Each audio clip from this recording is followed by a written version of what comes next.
maamulka iyo guddiga horumarinta degmada Buurtinle ayaa booqashooyin ku sameeyay wadooyin cusub oo dhererkoodu yahay 3 kiiloomitir isla markaana isku xiraya gudaha magaalada iyo ceelasha iyo sidoo kale wado weyn oo isku xiraysa Toga ilaa isbitaalka weyn ee magaalada Buurtinle waxaana qayb ka noqonayaan wadooyinkii hore ee magaalada.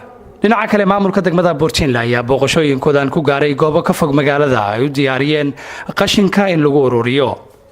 xogayaha dawladda hoose ee degmada Buurtinle Cabdinuur Axmed Jaamac Timaweyne ayaa wareyn ka warbixiyay shaqooyinkan ay booqdeen iyo inta ay ka kooban yihiin.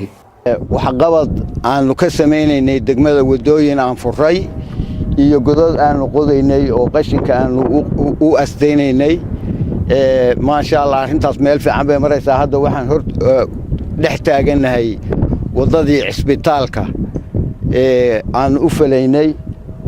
wadadaas isbitaalka ka soo bilaabataa waxay gashaa godka Toga ah oo dhanka kale magaalada uga baxda. waa wado ilaa 3 kiiloomitir ah. wadooyinka aanu falay bay ka mid tahay.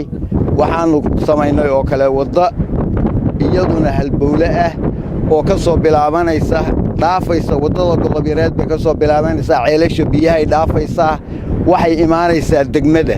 wadadaasna wada halbowle ah weeye. waxaanu sameynay godkii qashinka 2 god baanu sameynay godkii hore oo aanu hagaajinay iyo god dambe oo aanu haatan qodnay oo hadda aad arkayseen oo cagaftu ay ku dhex jirtay. sidoo kale gudoomiyaha guddiga horumarinta degmada Buurtinle Muxyidiin Maxamed Xaashi ayaa maamulka degmada ugu hambaliyay shaqooyinka balaaran ay wadaan isagoona baaq u diray shacabka iyo ganacsatada ku dhaqan degmada Buurtinle. saaka waxaanu kormeer ku soo maray horumar balaaran oo aad u balaaran oo ka socda degmada Buurtinle.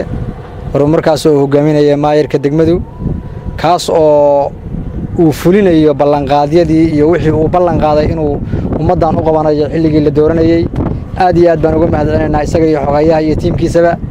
waxaan leenahay shaqada meeshaad ka sii wada si fiican baad u wadaan. fariintaydan si khaas ugu yeelaya dadweynaha reer Buurtinle, ganacsatada, ururada bulshada, hooyooyinka, xaafadaha inay ka qayb qaataan horumarka magaalada ka socda inay ka qayb qaataan, gacan siiyaan, canshuurta iyo khidmadaha dadka loogu adeegayana inay iyagana ka qayb qaataan oo canshuurta bixiyaan.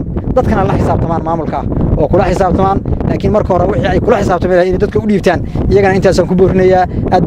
ugu dambeyntiina gudoomiyaha degmada Buurtinle Maxamed Maxamuud Axmed Buurdibi ayaa sheegay inay hiigsanayaan qorshahooda ay ku doonayaan Buurtinle cusub. maadaama hore aan ugu dhawaaqnay inaanu sameynayno New Buurtinle maxay u baahan tahay? waxay u baahan tahay wadooyin, waxay u baahan tahay goobo qashin oo cusub, waxay u baahan tahay wax kasta oo horumar ah oo waxbarasho iyo caafimaad leh.